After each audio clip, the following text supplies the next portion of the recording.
listen to a story that happened with the Klosenberger Rebbe during the Holocaust in Auschwitz. A story that will give us an idea of what it means for a Jew to hold on to the Torah and mitzvot. When the Klosenberger Rebbe was in Auschwitz, came to Yamin Noraim, they were not able to perform the mitzvot. There was no shofar, there was no sukkah, there was no lulav and etrog. And the Klosenberger Rebbe decided that he had enough of this. He decided that he's going to make sure that he's going to keep the holiday at least by Shminei Ateret. And he had connections, somebody who had a pull. There was a hospital right next to Auschwitz, and Jews who were injured, they would go to the hospital, they would recover, and they'll go back to work. And so somehow, through connections, he was able to get himself into that hospital. And they signed him in. He stayed there until the person who got him in, who had the connections, found out that the next day they're going to take everybody from that hospital and they're going to send them off to gas chambers. When he found out, he ran to the owner of the hospital. He said, please, I plead with you, take the Klosenberger Rebbe's name off the list. And somehow he convinced them. They took the Klosenberger Rebbe from the hospital and they threw him out of there. He had no idea what's going on. He thought he finally got away with it. He's finally going to keep the holiday. Nobody had any time to explain anything to him. He was so upset. He was so upset.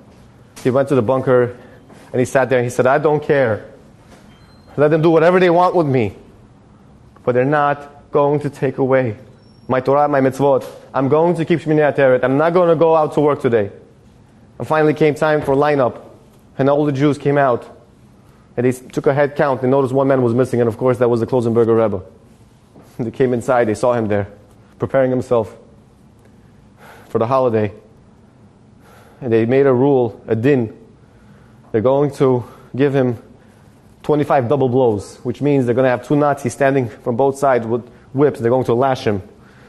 Most people didn't make it after 15 blows. And they tied him to a frame, and they undressed him. And one after the other, they started to hit him and beat him up, until all that was left of him was just his neshama, his soul. And he just fell down in a heap, collapsed. And then they told everybody to go back to work, and everybody had to go out to work. At the end of the day, they were so sure and confident that by the time they're going to return, he's not going to be alive. They're probably going to drag him off and leave him by the corpse. And when they came back that day, sure enough, he wasn't there.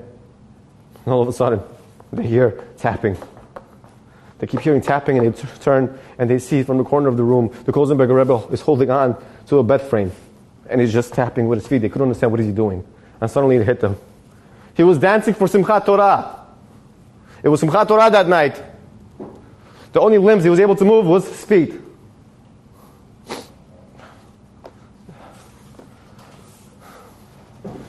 A Gehenna on earth. In the worst place impossible. A Jew does not let go of his identity. No matter how convenient it could be to. No matter how hard it is to. And we have it easy. It's easy for us to go to shul. No one's stopping us. It's easy for us to keep kosher. No one's stopping us. What's our excuse? Look at the extreme measures that the rabbis were willing to take to hold on to the mitzvot, to hold on to the Torah. Nothing's going to stop him. The Torah is true, and I will hold on to it with my dear life. No one's going to take it away from me.